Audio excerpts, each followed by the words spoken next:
الحمد لله رب العالمين الرحمن الرحيم مالك يوم الدين إياك نعبد وإياك نستعين اهدنا الصراط المستقيم صراط الذين أنعمت عليهم غير المغضوب عليهم ولا الضالين آمين.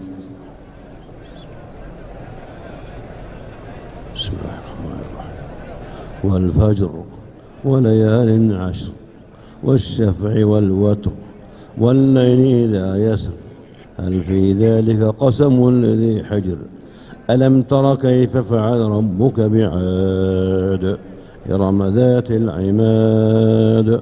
التي لم يخلق مثلها في البلاد وثمود الذين جابوا الصخر بالواد وفرعون ذي الأوتاد الذين طغوا في البلاد فأكثروا فيها الفساد وصب عليهم ربك سوط عذاب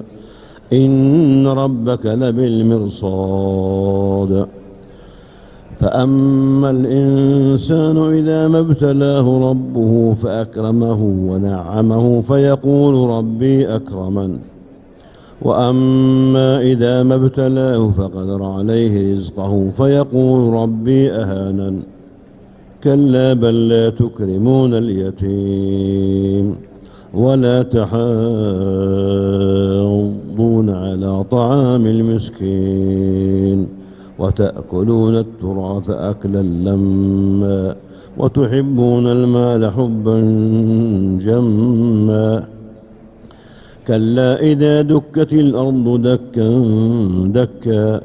وجاء ربك والملك صفا صفا وجيء يومئذ بجهنم يومئذ يتذكر الإنسان وأنى له الذكرى